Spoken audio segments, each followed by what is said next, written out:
Today's episode is brought to you by our distribution partner, Virgil Films and Entertainment. Now, I've worked with Virgil personally, and I can tell you this is a company that champions independent filmmakers. With over 25 years of experience in film distribution and having partnered with brands like National Geographic, OWN, and Major League Baseball, their films, including the mega hot Super Size Me, the Oscar-nominated Restrepo, and the hit documentary Forks Over Knives, have landed on Netflix, Hulu, YouTube, Tubi, Apple TV, and more. They work directly with filmmakers and streaming platforms, and they offer a range of deals to fit different needs. They don't just distribute films, they elevate them. And truthfully, they're just really great people to work with. So if you want to learn more, head on over to virgilfilms.com. And now, on to the show. The reason I asked you if you had talked to Steve recently, I wondered, he had been on our podcast, and it was back on June 26th, but That's my birthday. That's your birthday? He was busy with me that day. He may have come to a party for you, but in that evening, he was busy with me. And we then released the podcast later. Actually recently. So it wasn't that long ago. But in my personal life, it was a really interesting thing that happened because it was a very special moment for me. Billy Joel has been, almost the soundtrack of my life since I was a kid. I lived in Long Island, and he was I just loved Billy Joel. And so to be able to talk with Steve and talk about this film, I saw it. I stayed up till 2 a.m. the night before watching it because HBO. Oh my God, God bless you. Yeah, they didn't get it to me till like the evening. Oh, okay. 5 p.m. Sorry about that. Not going to talk to him without watching it. And so I watched both parts, and, was just so incredibly moved by all of it. And one of the things that was very meaningful to me was the way that Billy talked about his mother. And I loved what you guys did with how he was honest about who she was, but he was honest about both sides. He was honest about her challenges with her mental and emotional, capabilities, but also, and how they harmed him, but also how she was the wind beneath his wings in a lot of ways, and how she, inspired him. And I loved that, that dichotomy, and how you treated that and he treated that with honor and wasn't demeaning. And I had a lot of the same issues with my own mom. And so as I watched this whole film, as with any Billy Joel song, you begin to relate to what he is going through and learn from him. And so I learned so much through your documentary. So for me, it wasn't a documentarian sitting back and kind of critiquing a documentary. I tried to do that, but but I got too engrossed as a fan and somebody just listening to your story. And so as I was talking to Steve and telling him this, explaining that was one of the great things I thought about your film, I said a line, which is, I really hope my mom's not watching this, and explain what I just told you. And the next morning I wake up and I'm packing to go on a trip for a big surgery where I was going to be out for a few weeks. And I get a call and I hear that my mom has died.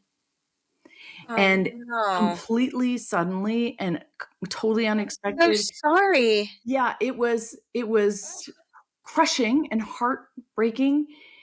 And it was I don't know, it was crazy for me because that interview with Steve was such a highlight of my life. And so I went from this incredible, amazing night. It was at night, and I woke up the next morning, and I don't know.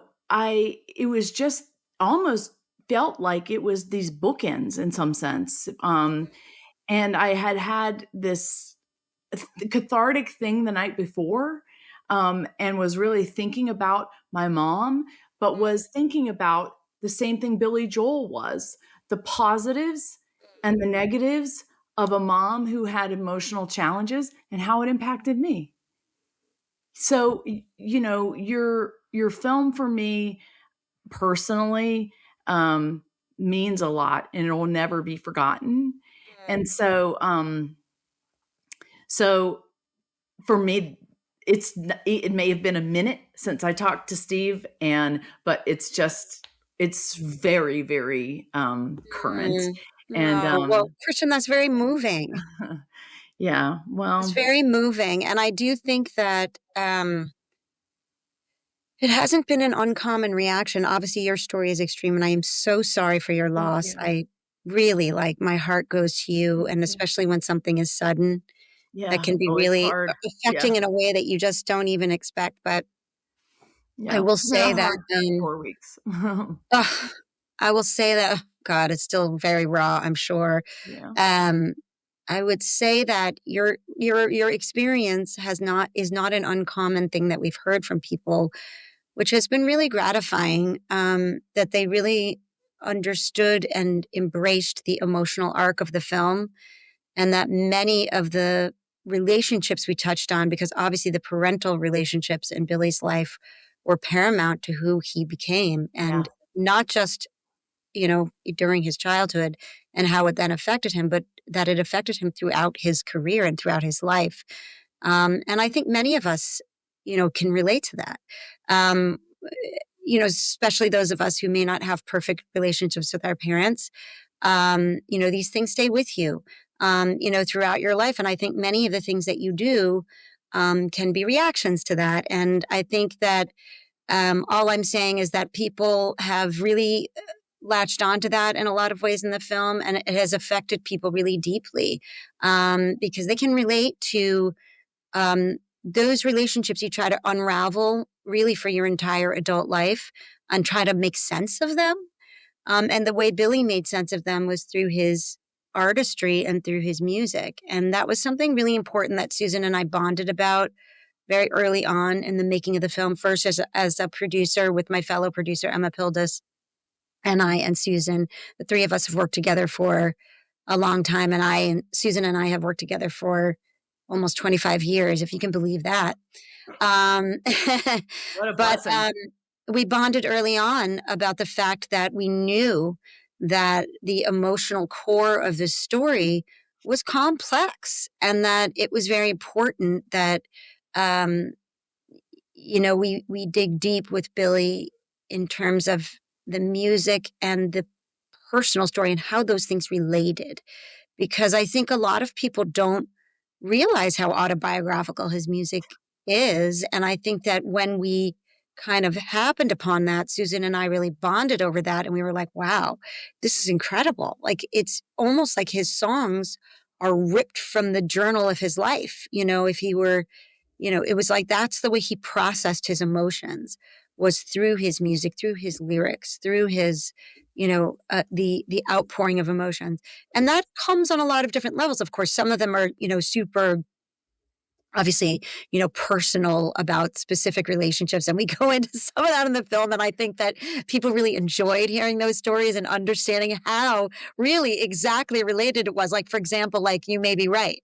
Yeah. People are like, how is it? That's exactly what happened in his life. And then he put it into a song. Yes, that was Billy. He really, Yeah. he took, now, not that everything was exactly, what's the word, word for word or verbatim to his life, but that's what makes an artist special, right? They're able to take these things and kind of, I think it's Elizabeth who says in the film, an artist takes this and that and they shake it up and they make magic. That's Billy, but it's really extraordinary when you start to understand the incredible relationship between his life and his music, and whether that was personal relationships, whether those were observations he was making in his community or his friends, or things that were happening. Like, one song I'm thinking of right now that's not about him but is personal is the song James, for example, which is written about a friend. I don't know how deep of a fan you are, so I don't know if Oh, the songs trust I'm me. thinking about are. No, I know.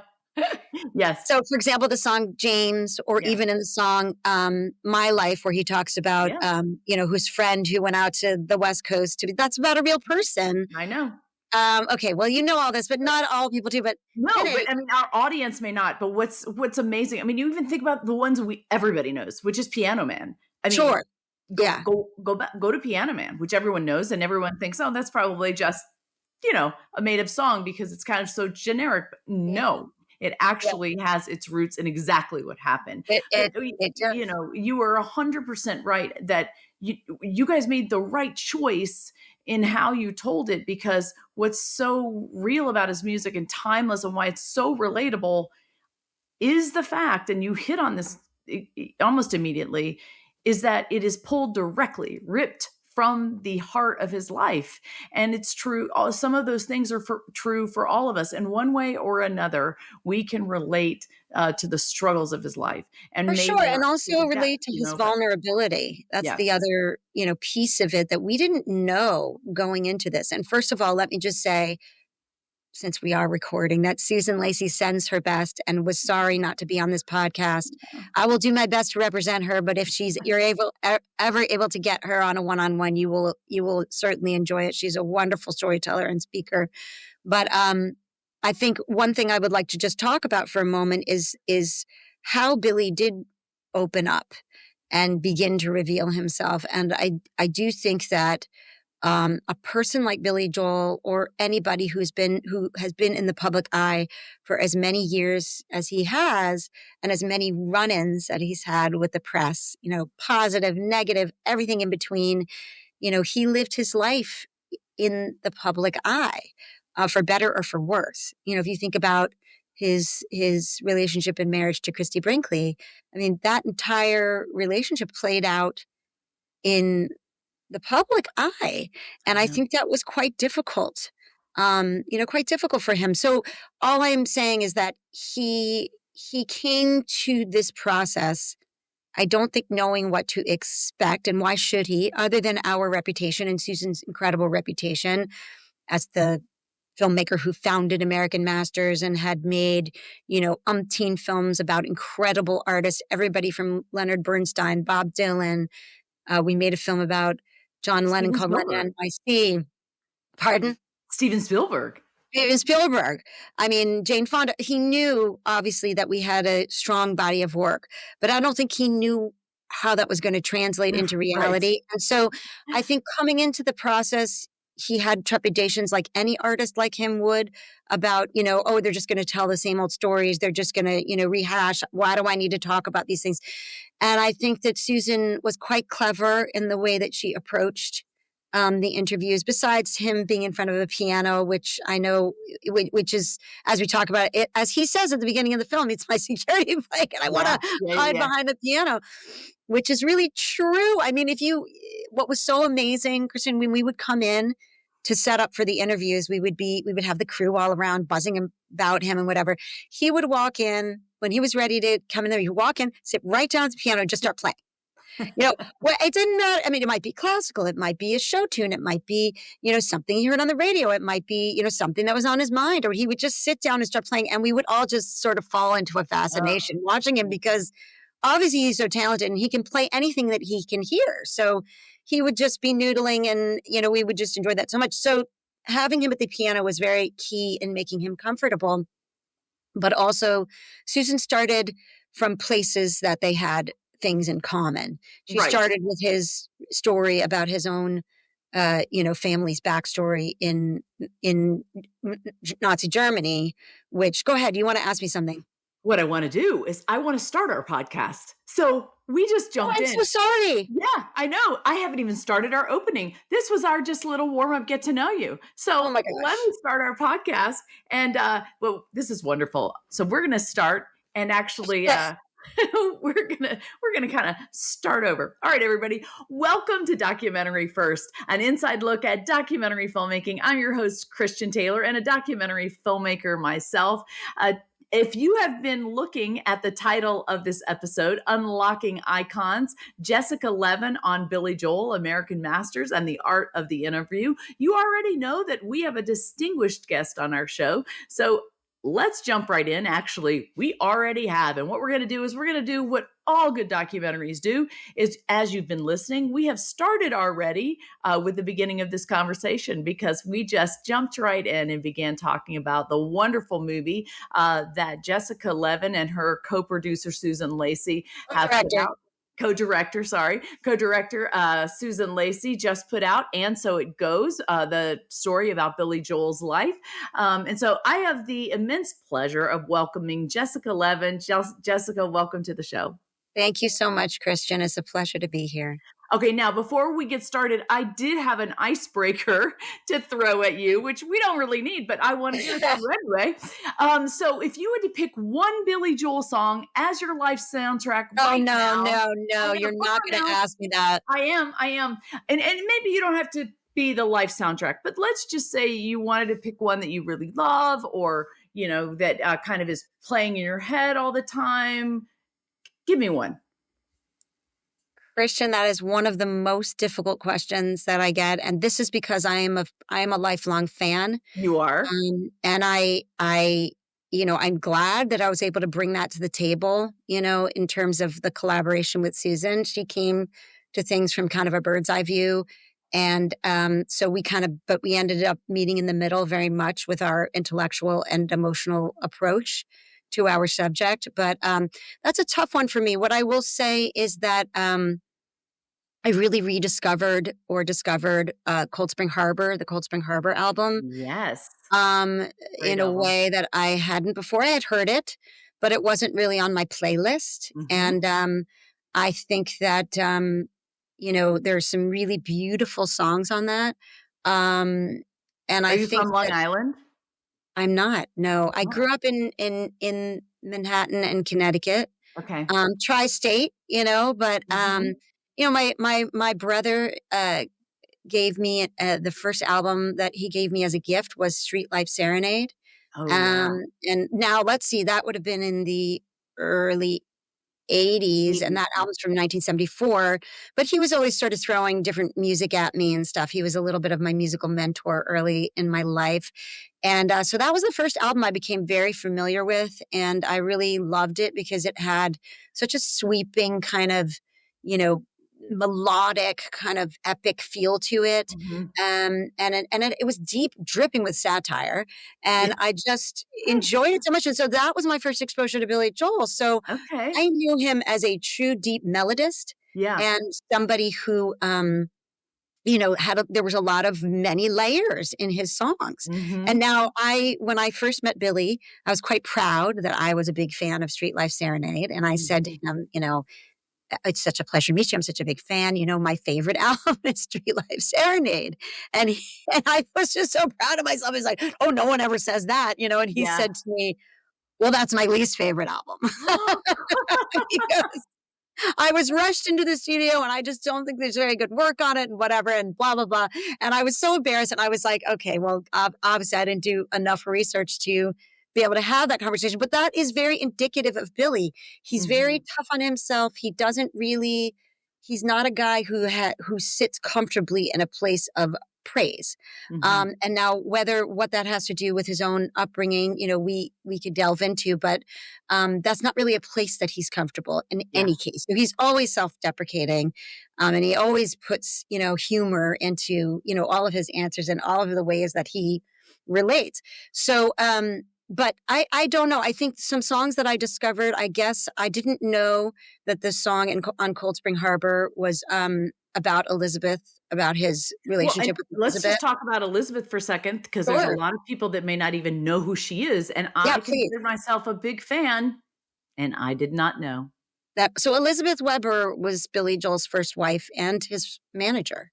Mhm. And they had a tremendous collaboration that lasted probably a decade, all the way through, I guess, Glass Houses, it probably was.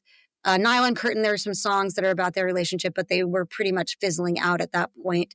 But Elizabeth Weber, uh, Billy fell in love with Elizabeth when they were young. I mean, Mhm. young. Young. I mean, 20 years Yeah. old, Yeah. probably. Yeah. And she was married to his bandmate. It was quite the scandal, and he was married. She was married to his bandmate. Now that was a marriage of convenience. She was pregnant, and Right. she had said to him, "We need to get married," and so they did. But I don't think they were ever a really true love match.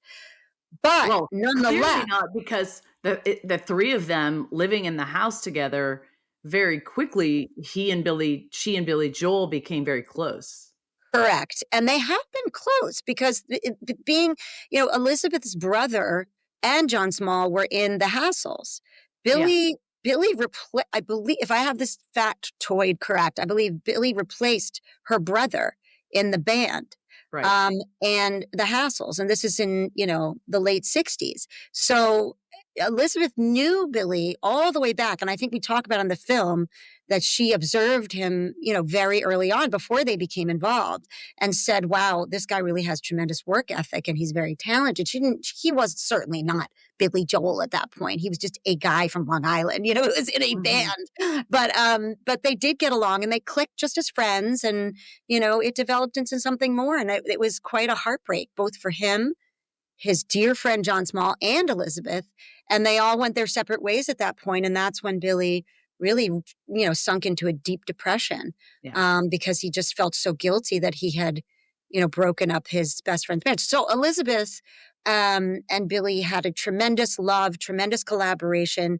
And when they broke up, she left the scene. She left the rock and roll business. She left Billy's life. She left behind the entire Billy Joel organization. She moved out to California and basically did not speak to them for 4 decades.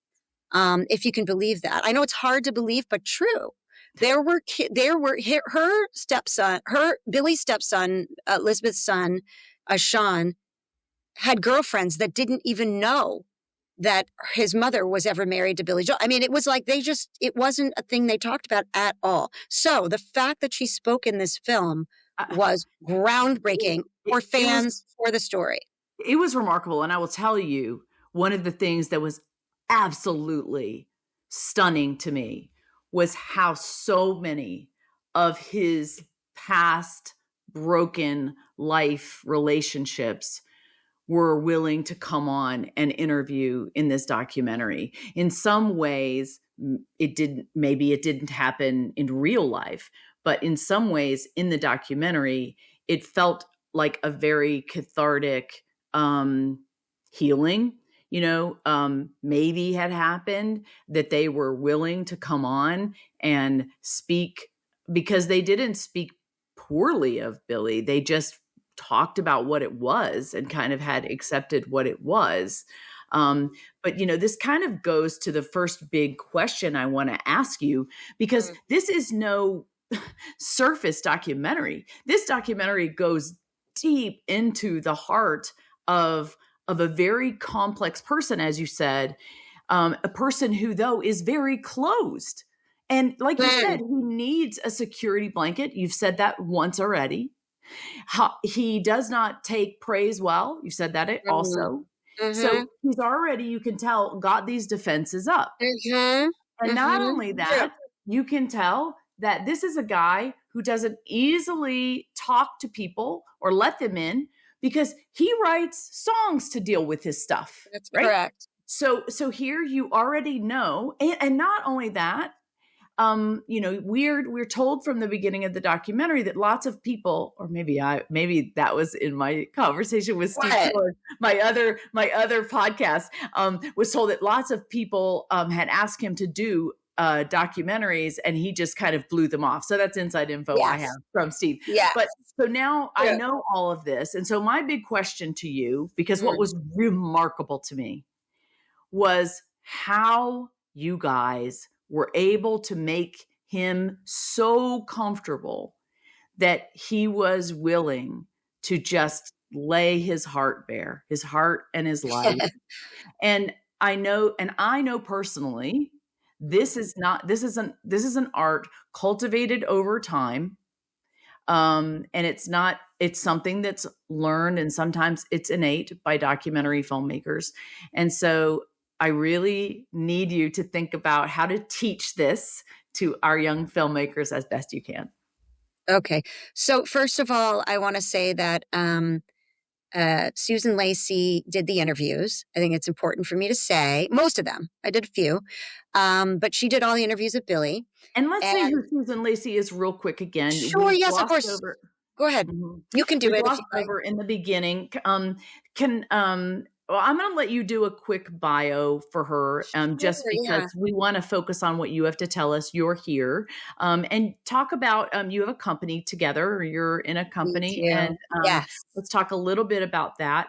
And hopefully she'll come back on the show, and we'll get Yes. into her full bio and unpack her life. That would be wonderful. I Yeah, think you would really enjoy it. yes, I So would. Susan Lacy came onto the documentary scene by founding the series American Masters. I believe it was 1986 or 1987. And her goal in creating that series was to create a record of the body of work of American artists and to make films about American artists and to understand them in depth so that you could understand the genesis of the art and the importance and put it in context in American history and American cultural history. Now, that came in a lot of different forms. It wasn't a cookie cutter series like some series are. It didn't have a narrator. It was a collective of filmmakers. She would, a filmmaker might come to her with an idea. I want to do a film about Robert Capa, and they would come and it would be a collaboration. And Susan would help with developing it, sometimes help with raising money. And that series ran on public television and still is on public television. And she ran it for 30 years. But it was her life's mission to create this record of American artists. So she is a person who is well steeped in American culture and arts, and many, many other subjects had trusted her, prior. So if you kind of like take that as kind of your starting point on this project, and in terms of And she left and started this own company. And yes, of course. Sorry. Yes. In did you start working 2000. with her at PBS? Did you guys meet there? Yes. Yes. Okay. Well, we started working together in about 2000 or so. Our first collaboration was on a film called Joni Mitchell, Woman of Heart and Oh, Mind. yeah. Who was we bonded very early because we were both very big Joni Mitchell fans. And I came to her, she needed a producer, and I came to her and we just bonded. We just spiritually and emotionally and intellectually bonded over how important Joni Mitchell's work was and how important of a figure she was in that moment in time in the, confessional folk movement of that moment of the early 70s, late 60s, early 70s.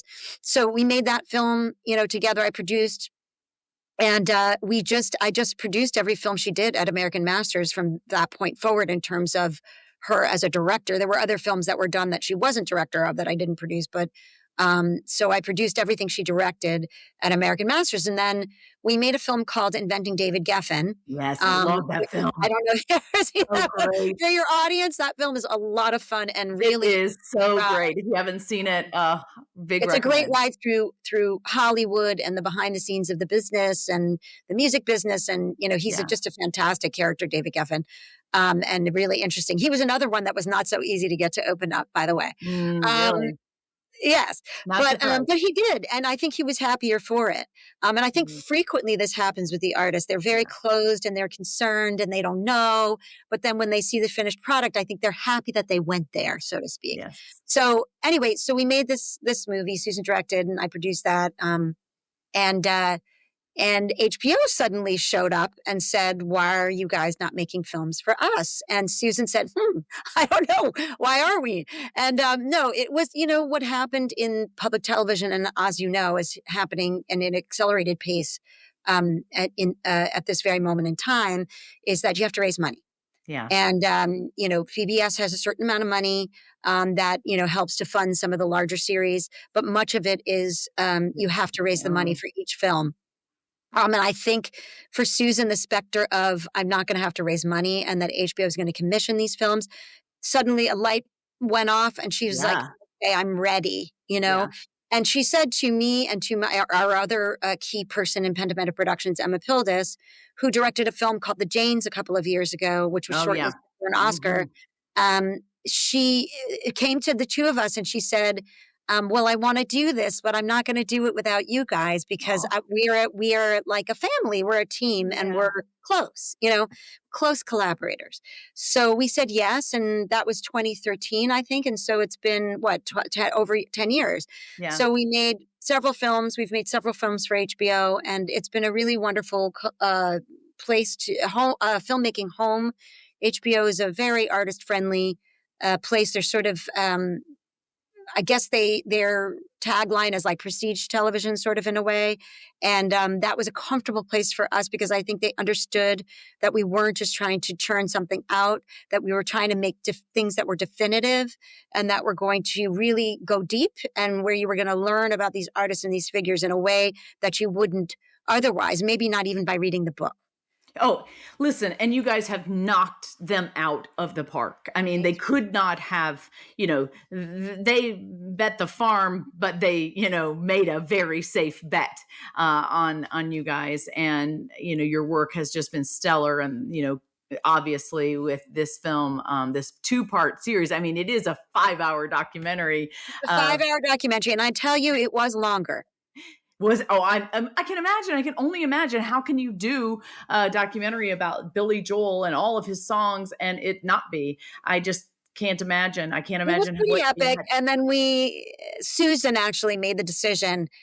We've got to get this down to 2 episodes. But we really didn't cut that much out because each episode is almost 2.5 hours. It is. So it is. But you know what? I watched it in succession.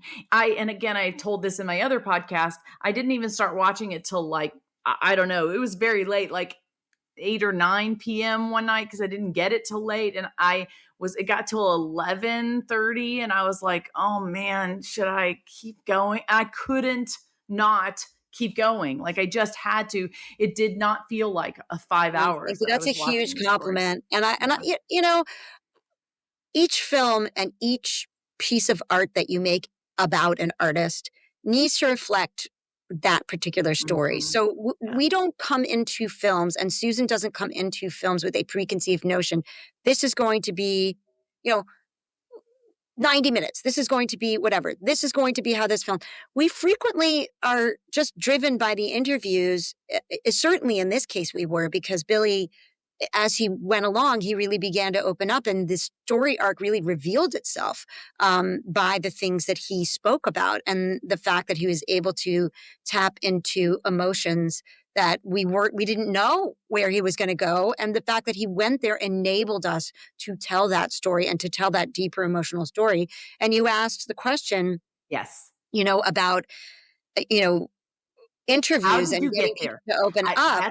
How did you get there? How did you get him? Because originally he basically, I think he told Stephen, I think he up front was like, I'm not really going to go there. I'm not really going to tell these stories. Well, it wasn't so much that. I think that he couldn't imagine Billy is just that kind of self-deprecating person where he's like, how could my life be this interesting? Who would want to hear me talk about this again? I've talked about all this stuff. Everything's in my songs. Everything's in my music. We don't need to do this. But I think that what happened was that, first of all, Susan was very, very clever. She came into the interviews with the things that they had in common.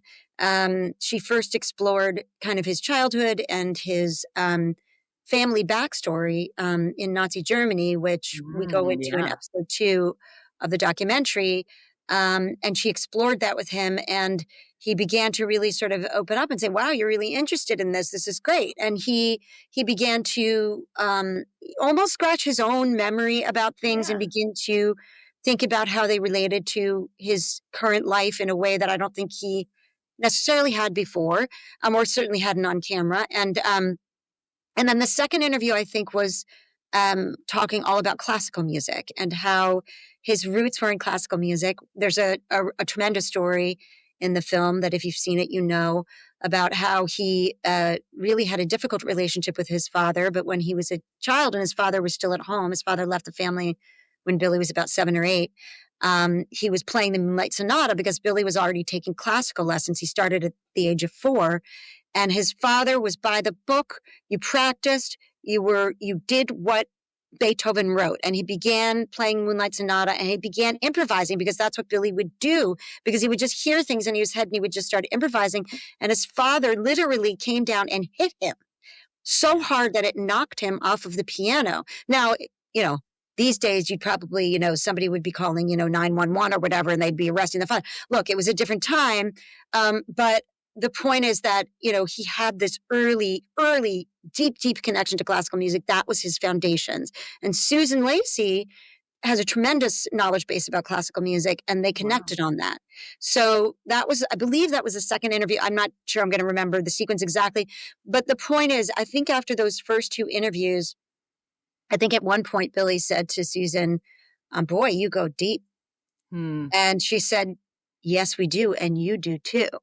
Hmm. You have to go deep too if we're going to make the type of film that we want to make here. And I think that clicked a little bit with him, realizing that, this wasn't going to be a surface, leitmotif kind of situation. We were really going to try to explore. And Susan's goal and my goal is Susan's my mentor. I'll say that. Wow. And she's been incredibly generous with me, and all the way back to the Joni Mitchell film, sharing ideas and connecting, artistically together. We felt, early on that, it was just so important to get to the emotional heart of this person, because this is a really famous person, almost maybe the most famous person we've ever made a film about, and was so in the zeitgeist. And so people have ideas and preconceived notions, Uptown Girl, Just the Way You Are, the hits. They know Piano him. They Man. know, We Didn't Start the Fire. Oh, that guy. He's a Yeah. pop smith, and he knows how to do that. And we wanted to really try to bust that up and try to make people understand that this is a really deep, complex man. And yes, you might know these certain hits, but when you get into the deep catalog and you really start understanding where all this music came from, you have a whole new lens on it.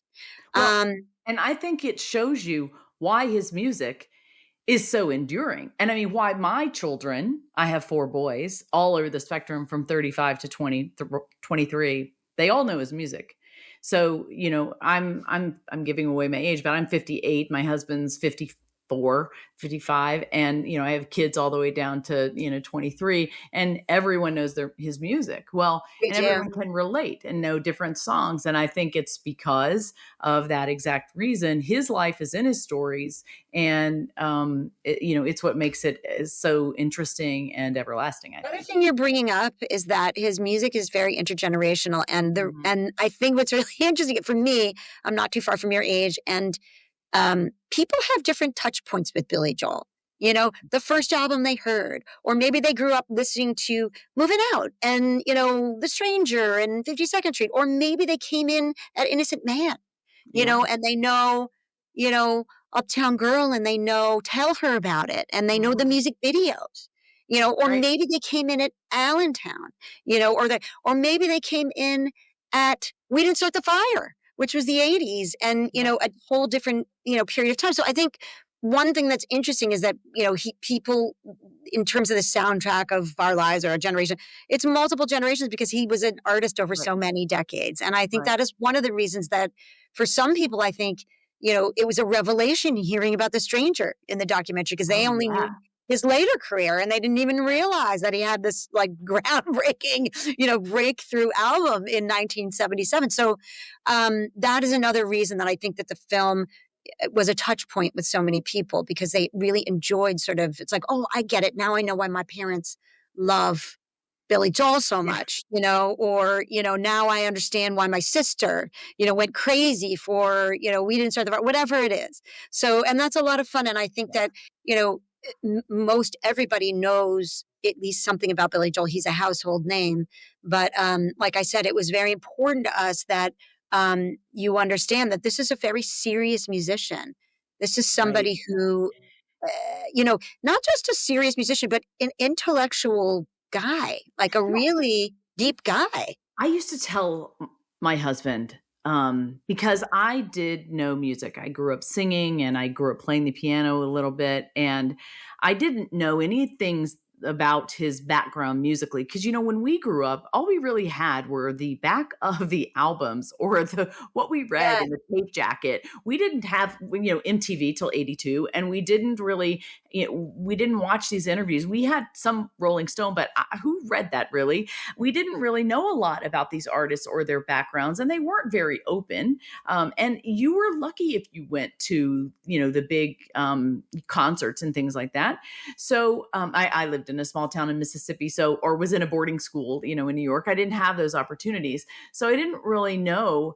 But what I did know was like, this guy's a genius. Like I could tell there was something like behind all of his music because he just wove things in there that I could tell.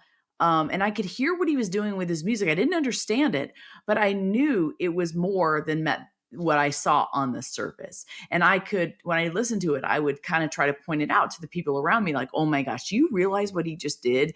But what your movie did was it showed me what it was. It showed me exactly why he was such a genius. And that's what I loved about it. I was like, oh my goodness, now I know. No, it really, I That's what it think was. we did do a good job illuminating certain, Yes. aspects of what, the foundational kind of aspects of what inspired him. Um, and he had such a breadth of influences. I think that's the other thing that's very Yeah. interesting as a musician, a tremendous breadth. And we just talked about his, foundational classical training and how his classical music fed into his deep sense of melody. And we go into that quite a bit in episode 2. His producer on River of Dreams makes some really wonderful, Danny Korchmeyer makes some really Yeah. wonderful observations about how he integrated, classical music into pop music, which when he points out Uptown Girl could have been a Mozart piece, he plays it, da, da, da, da, da, da, da, da, da, da, da, da, and you're like, oh, I guess it could be, Exactly. You're like, oh, you don't really think about that, but that's how his brain works. He's very melodic. He's Hmm. driven by, melodic inspirations. That Yeah. is and he says, I think at one point in the film, he says, the music always comes first and there's always a message in the music. And it's, I'm trying to pull out, it's like he's going from the gut, and spilling these emotions out into music. Yes. And then he sort of has to almost backtrack and pull out, well, what is this about? And what am I talking about here? Hmm. And if you look, we use a lot of the lyric books in the film and you get to Yes. see sort of, That was such genius. I just loved it. Like the way that you guys used extra things to help tell the story, and the lyric book was one of shout them. out to Mighty Oak who did our graphics. Okay. They did a beautiful job. And, the documentary is a very collaborative art. You know that. Yes. Our editors, we had three editors. We started off with an editor that Susan has worked before, Chris Liam, and then we added 2 other editors because it was just such a vast story. One is James Pilot. He actually works on staff at HBO, and then Stephen Ross, who cut the Warhol series. I don't know if you Oh, saw that. It was on okay. Yeah. Netflix. No, I did a little. I think I did. Yeah. It's excellent if you ever get a chance to watch the whole thing. He's a really talented. So the point is that we Yeah. had wonderful collaborators, and Mighty Oak, did the graphics. They came in quite late in the process, but they did the graphics, the lyrics, and The our fellow photos was producer another thing that I loved how you wove in. The photos of his older photos, those were just fantastic. And I loved how you had the handwriting come off of the lyric books too. Like just Yeah. so creative. Yes, and listen. I think that people, you know the lyrics, but in that moment, it's sort of important to focus on the one thing I can think of, like one example I can think of that a song people really don't know is "Where's the Orchestra," which was the Yeah. last song on the Nylon Yes. Curtain. And Yes. it's a song of really, disillusionment and kind of, existential kind of Mhm. angst. And so we thought it was important to show the lyrics there because people don't know that song. Mhm. So when you look at it and you look at the lyrics, you're like, "Ooh, that's pretty dark. That's interesting." And then he talks a little bit about it. But in those cases, when you're talking about something very specific, it's sort of helpful to sort of see the lyrics. Yeah. When he and Elizabeth are falling in love, Oh, and you realize that these songs are about her and the I lyrics are so know. heartfelt. How many of those songs are connected to her? That I was stunned. I Yeah. was just stunned. That was what was so revelatory to me. A, that she existed, but B, how many of those songs were connected to their early years together. Well, it's a little bit of a catalog of their relationship, actually. I mean, Yeah. She's Got Away, which in my book, and that it is one of my favorite songs because we Yeah. started to talk about this earlier. I'm not sure we ever got there, but I really rediscovered Cold Spring Harbor on this film. And I think a lot of people did, because it's kind of an unknown, album. It was before he signed to Columbia Records, before Right. Piano Man. And it was sort of in the singer-songwriter tradition, the sort of sparse singer-songwriter tradition, confessional. And, he was pouring his heart out into Mhm. these songs because he was heartbroken, Mhm. over he and Elizabeth breaking up. And, if you haven't seen the film, I'll just quickly, briefly, he was in love with his bandmate's wife, and the two of them got together, and it was heartbreaking for all of them. And it broke up their relationship, he and John's friendship, and then he and Elizabeth broke up for a time. And at that time, he was very depressed. And eventually he realized, I can use these emotions and I can channel these emotions into music and into lyrics. And that is what he did. So that is why for those early songs, we felt it was very important to, illustrate the lyrics, because he's talking about how he was channeling his emotions and putting them into songs and into lyrics. And I think, one of his first songs, You Can Make Me Free, written before he and Elizabeth broke up, was really about them falling in love. And then later, after they broke up, he was pining for her, and he wrote, She's Got Away. And I mean, to me, it's one of his first really true harbingers of kind of the ballads to come. She's Got Away is just such a beautifully constructed song. It has incredible bridge. His voice is so pure on it. And so that's one of my favorites, I would say. I have several, but that was one that I feel like I rediscovered, and I think a lot of people did, including some outtakes that have never been heard. We used Yeah. throughout Yeah. the film. I know that was just such genius. I mean, oh, are you still there? I Okay. It froze for just a minute, so we're going to am. give it a It's second probably my to. fault. So we were talking about lyrics. We were talking about Cold Spring Yeah. Harbor. We were talking about your edit and just how you built this story. And that was what I think is so amazing to me. It's another wonderful thing that you guys do, which is build the story. And the story is so important in any documentary. And taking something this vast and Mm. figuring out, we were talking about the interviews, and I don't, we never really finished talking about how you get, behind the mystery of this man. We talked a little bit about that. Let me touch on that, just because I Yeah, know you said it was important to your viewers. it So I is. started by saying that Susan, used a lot of common ground with Billy, I think, to break the ice and to get Yes, to know him in a place where she felt very comfortable, because this is an area of expertise for her, and also a place that they had commonality. right. Her mother was a concert pianist, and also Ah, she had her family is from Germany as well. So they had a lot of so they bonded over those things and were able to connect just as human and beings. aren't they both on Long Island? Well, yes, Susan has a house in Sag Harbor. Yeah, That's where she lives now. And so does Billy. He has a yeah. house in Sag Harbor too. Although, right, I think he's spending a lot of time in Florida, especially during his recovery. But, and then I think what you try to do is you try to sort of take baby steps. You know, you're not going to talk about the most difficult things first. Right. You need to kind of do building blocks. You need to do building blocks of story. You need to do building blocks of emotional things. You need to do building blocks talking about music, and, so that you're building some trust. And I think that at some point, I think I said to you, Susan said, uh, Billy said to her after one of the interviews, wow, you really go deep. And she said, well, you're going to have to go deep too, if we're going to make the kind of film that we're setting out to make here.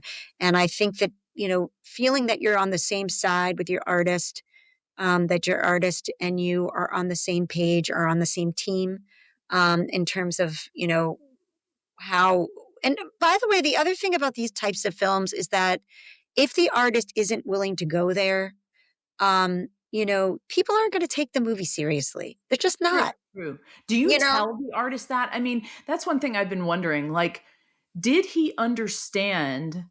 Okay. I mean, there had to be a mental process with him. Like, okay, I understand the kind of movies they make. And am I buying into this? Am I really going to go there? I mean, did you have a conversation like that with him? Like, look, if you want this to be good, I mean, how did that go? Well, I guess I would say, Steve, said to Billy early on, Steve Cohen, who is an executive producer on the film and is a longtime collaborator of Billy Joel's and is his creative director, said to Billy, if you sign up for this movie, you have to know that you do not have control over this. I mean, I think the Billy Joel organization is very used to controlling the narrative. They control Right. their shows, they control their lighting, they control their Right. set list, they control what cities they go to, they control the messaging out there. And what I think Steve had to impress upon Billy is that this is an independent film. You don't have editorial control here, and you are not going to have control over this story. So before we Ah, say yes, let's make sure that you're comfortable with that. And to Billy's credit, early on, when she met with him, she said to him, I want to know from you, Billy, are there areas of sensitivity? Not okay. that she was going to stay away from them, but that she just wanted to know, so that I know what minefields I'm stepping into or where you feel. And he said to her, Susan, tell the truth. The best thing you can do is just tell the truth. Hmm. And that was our guiding light, which was tell the truth. And the other guiding light for us as filmmakers was it's about the artistry. And it's about what the reason we make this film is because of the music that people have connected with and people have felt so have felt so deeply. So Mhm. that's the reason we're making the movie. So all roads need to lead back to their artistry and to the music. And if it doesn't contribute to that, we're not going to include it. Um, Well, and I talked to your staff prior, and I said, I wanted to make sure we were on the same page, and let these are the things I'd like to talk about, but also I want to make sure I'm talking about what you want to. And one of the things that you raised was I'd like to talk about how you made this film independently without artist control. Is that what you meant? Absolutely. Okay. Billy or his camp had no editorial control over this film. That seems to me They it would make it more scary for Billy, like, to open up even more, but Like I maybe said, I think not. Billy's an interesting person because he's like, how could I be that interesting? He's not, Yeah, he doesn't, I don't think he sees it from our point of view. And that's kind of the charm of Billy. And that's why we can all relate to him.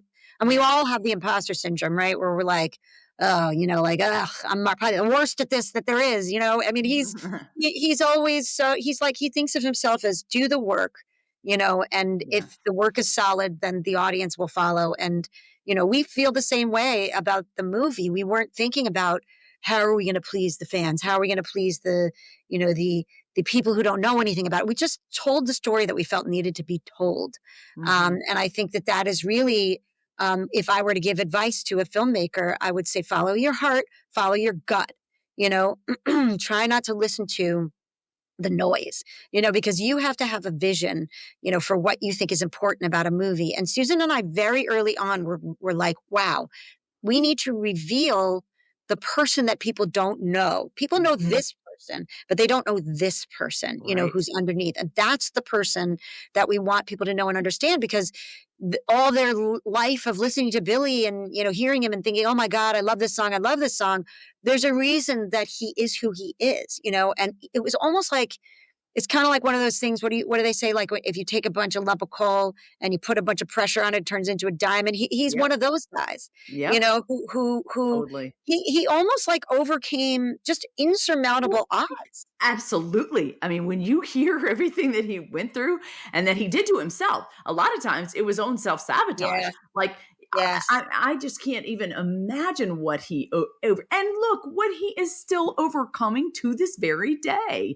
I mean, Yeah. even for him to do what he did through this movie while he was still battling things, um, it's remarkable to me, and it goes to the character, the resiliency, the desire to, I think, inspire others. It was just remarkable. You mentioned, stick to the story, tell the story, tell the truth. And that brings me back around to, I wanted to talk about the story, because the story is critical to the success of anything. We want to hear the story. And if it's told well, it brings us in. If it's not told well, we leave. And that's what drew me in about, and made me want to sit for 5 hours in the middle of the night, was the way that you told it. I couldn't leave, especially at the end of part one. I just wanted to know more. And a lot of that was the tactics that you used in terms of Mm, the different tools in your toolbox with mhm.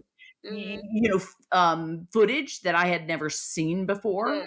Yeah, there were a lot of Um, nuggets. There was a lot of golden nuggets in the film. I yeah. mean, for people who don't know, they don't know, but for people who are fans and, but even the home movies and the behind the scenes and the things like that, I mean, that stuff is, people love to see that. And it's because it's real and it's authentic and it's, how someone lives and it's unguarded. And that's the stuff that really is revealing and makes these films universal and Hmm. makes these films have an effect on people when they can relate to the person who is the central character in the film. That's the same in feature films as it is in documentaries, which is if you cannot relate to your central character and they don't have some humanity to them that you can relate to, you're not going to stick with it no matter how fantastic the music is. But I do want to say before I forget, I wrote down in terms of story, um, the music, as I've said, was our guiding Yes. principle as to True. how to move through the story. And We, obviously we were very lucky because the music is so autobiographical. So we were able to use mhm. it to weave through the story using the lyrics, using, hearing longer extended pieces of the music. But the other thing I wanted to bring out for your audience is that our soundtrack of the film is entirely made up of Billy Joel music. Can you buy the Beginning soundtrack? to end. There is a soundtrack, I think they call it an audio companion, and it Okay. is available on, iTunes and everywhere. Ooh, good to know. It is, called And So It Goes, and it is, the extended versions of some of the, unheard pieces that we used in the film. Ooh. And I think people Mm, will really enjoy that. It also has yeah. some snippets of dialogue in it, so you can kind of listen to it, and that was Steve Cohen's, brainchild. He really wanted to have an audio companion, which was really cool. But I think what's really important for your audience to know, because you may not know this when watching the film, is that the film is 100% Billy Joel music, Mhm. instrumental, classical, you know, and a few interpretations, which was Susan Lacy's brainchild, which was that she wanted to take a few of his pieces of music and make some kind of adaptations. So, Hmm. for example, in part two, in the ancestor section where we talk about Mhm.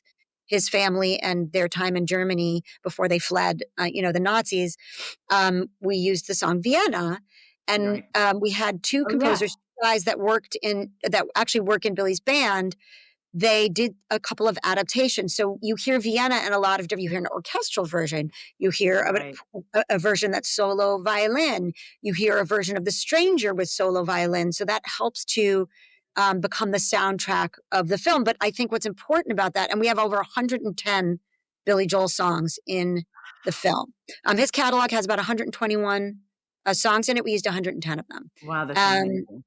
so it was really important to us to just chock a block with Billy music, Billy music, Billy music. And the reason we were able to do that is something we were talking about earlier, is the breadth of his influences, Yeah. because you have this tremendous classical music. You have this tremendous instrumental music. Take, for example, Street Life Serenade that we were talking about earlier. Sounds like a Broadway song, sounds like a Broadway tune. You wouldn't know. I mean, here's a rock and roller, but no, here's this Billy the Kid.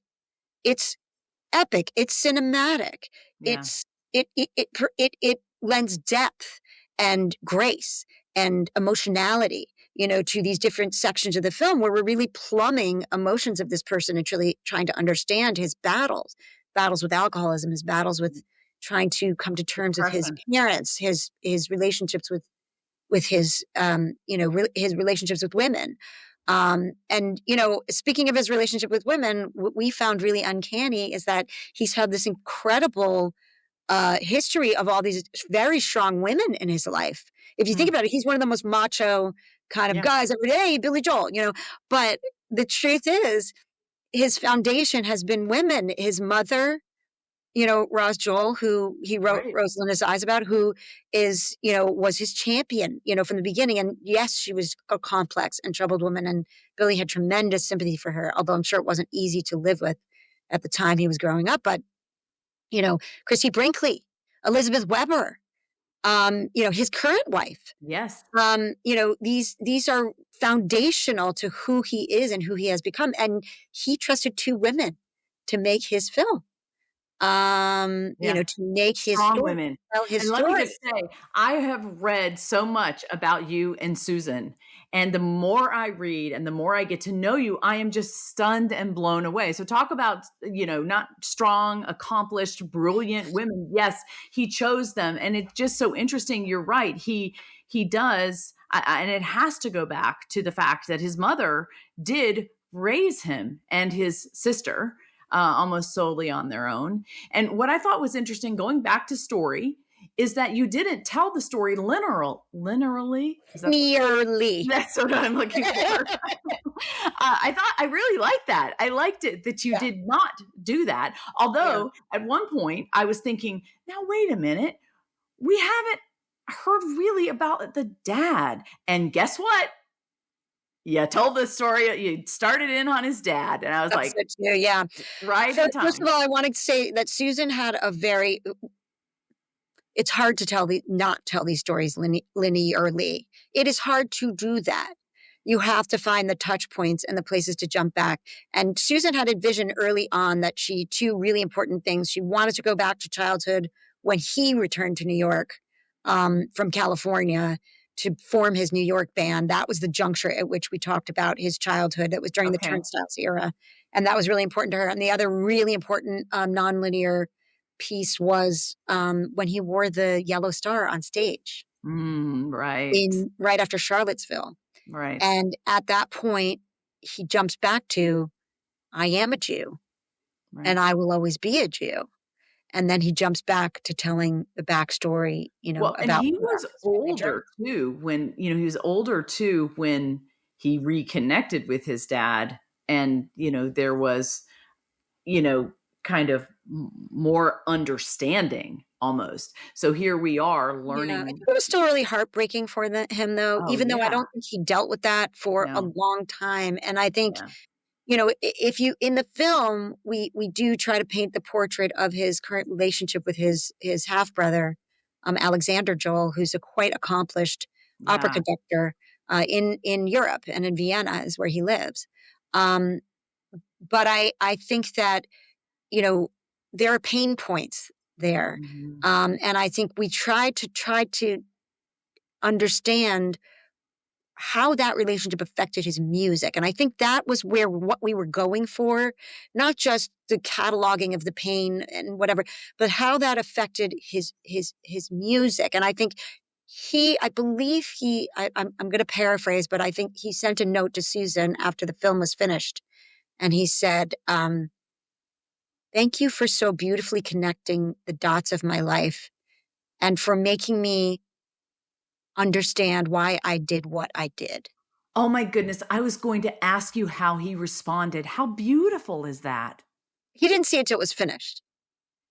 Um, and I think Susan was blown away. We were all blown away. And I think that Wow. it was his relationship with his father, while he always knew it was important. And I think he says at one point, when my father died, I just, I kind of freaked out, because I was like, hey, I'm never going to have that relationship Mhm. with my father. And, I think it dawned on him like that's going to be water under the bridge. And I think that was quite a painful. I had a very similar, situation with my own father. He had dementia and he died, and we had a difficult relationship. And when someone like that passes, you realize, like, wow, like this is it. We just have to bury that because we're never going to work it out. And I Yeah. think that was the realization he had, and I think that um, he had some pain point there. But his current wife, I'm going to give her a lot of credit. She's an incredibly strong person, an incredibly strong supporter of Bill. And as he says in the film, oh, you like me for me. You weren't impressed with the music. Maybe she just likes me, and I loved that because it's Yeah. like, you know what? People like Billy have their guard up because it's like, you think I'm just a guy who's, full of, top 40 hits, you don't care about who the person is under that. But Alexis, she wanted to go there. And so I think that is what the foundation is of their relationship. So it makes it quite different than the others. And she was very there for him when he went through that, when he went through the Yeah. pain of his father passing. So I'm going on too long. I am so sorry. No, Please. this is just so beautiful. I mean, you've really answered a lot of questions that I was going to ask anyway, and really told me, what we needed to know about the storytelling or about how to answer questions. What we haven't gotten to is I wanted to know more about you. Oh, And I don't know if you have time for a few more I questions. have, maybe another 5 minutes. And Okay. so Well, why don't we you do this? try. We'll have you come back another time. And Okay. I'm going to ask you real quick. We have a special segment on my show called DocuView Deja Vu. I don't know if they told you about this, but this Okay. is this No. is where we ask our guests to come with a documentary that they would like to recommend. So if you have a second to think about that, I'm going to introduce this segment. All right, everybody. Now it's time for everybody's favorite segment, DocuView Deja Vu. All right, so here we are in our favorite segment. Do you have a documentary that you've seen recently, or that's your favorite documentary, or that inspired you a long time ago that you want to share with us? Wow, I feel really put on the spot. So The sorry. only one that is okay. The only one that's coming to mind right at this second was that documentary I recommended earlier, the Warhol documentary. Okay, tell me why. Tell me about the Um, Warhol documentary. well, the one thing that I really liked about it was that it was another movie that really reveals a person and tries to kind of understand the motivations and the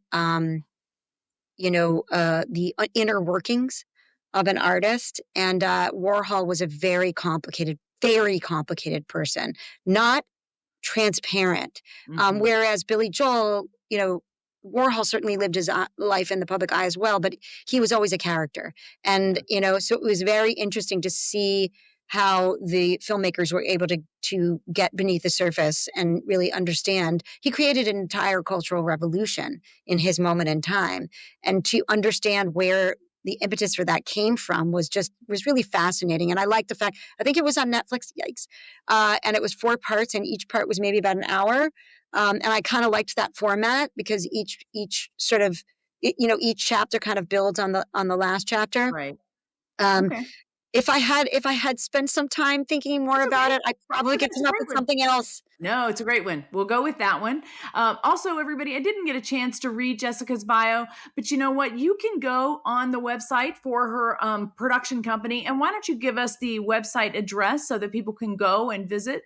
Sure, pentimentoprods.com. So Yes.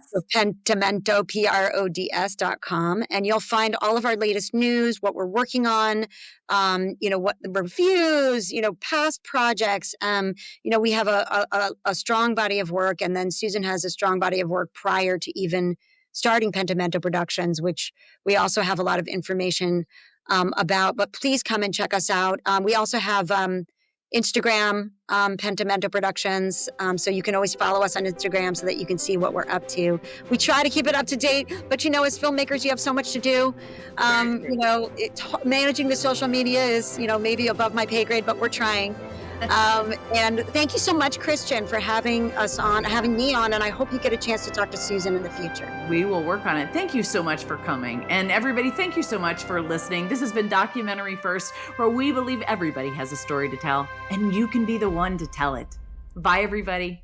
Hey, everybody. This podcast is brought to you by Documentary First Productions, and we need your support so that we can keep preserving history. If you could go over and grab some merch or watch our films at documentaryfirst.com, you'll help us keep making awesome documentaries and sharing the stories that matter, and also bring amazing filmmakers and their wonderful films to the world. So thank you so much for listening, and thank you for visiting documentaryfirst.com.